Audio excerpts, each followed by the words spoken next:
Healing is the process of restoring health from damage, unbalance, disease, illness, or lack of vitality. Healing is a process, not a moment, and it needs constant tending, whether it's healing your emotional wounds, whether it's healing from childhood trauma, right? Emotional, mental, physical, whether it's healing from illness, healing from surgery, from injury, whatever that is. Healing is a process. It's not a moment. It's always a process, whether it's an hour, 5 hours, 5 days, 5 years, and it needs constant tending to, even if that tending is not fiddling with it. All 5 layers of the body need continuous attention and healing.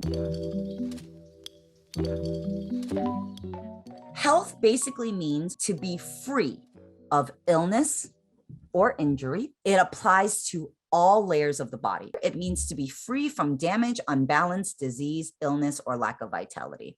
It also applies to all aspects of life: healthy relationships, healthy relationship with money, healthy relationship with food, healthy relationship with other people, friendships, family, your body, exercise, all these aspects of life. Whatever that is, health also applies to that. Health is literally everything. You're either healthy or you're not. When you become healthy on every level, then the rest of your life becomes healthy.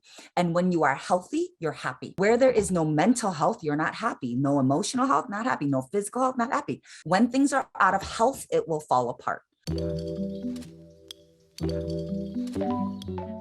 These are symptoms and signs that you need healing. There's illness, mystery illnesses, getting sick, and so forth.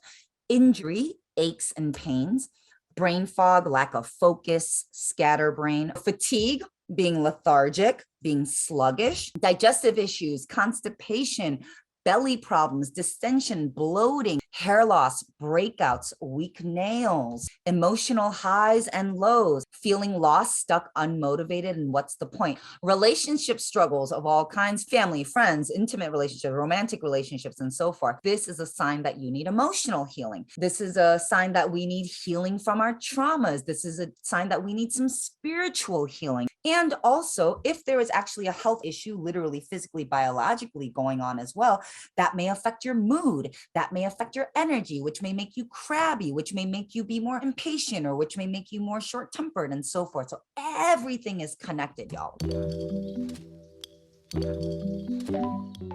What causes illness? Lowered immunity, period. On the flip side of that, we want to lower pain tolerance. Because here's the thing, the more higher pain tolerance we have, the more shit we take, which takes a toll on our bodies, which takes a toll on our immunity. Think about it. If your pain tolerance is too high, then you're putting up with shitty people. You're not setting boundaries. You're doing too much. You're allowing yourself to be drained by activities, people that don't serve you, because your pain tolerance is so high. And what does that do? That depletes your chi, that depletes your vitality, that depletes your mental and physical wellness, that depletes your energy, which depletes your immunity.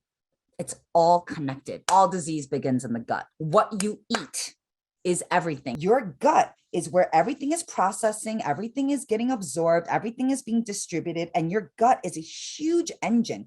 It does so much work for you. And so if you are giving your body poison, and if you're overloading it with too much sugar and bad seed oils and chemicals and toxins and garbage, it's going to leak out and it's going to become toxic in your body. But the more mindful you are and the more you can really, really pay attention to maintaining as much health in your gut as possible, that is where you are also going to make sure that you maintain your immunity. How do we heal? Well, first you have to take care of all 5 layers of the body: physical, energetic, emotional, mental, spiritual, and bliss layer. Then metabolic health. Metabolic health is minimal body fat, normal blood sugar, normal blood pressure, stable energy, and the ability to stay active. Then you got to keep the nervous system regulated, AKA stress. How do we do that? Sleep, obviously. You have to rest often. You got to slow down.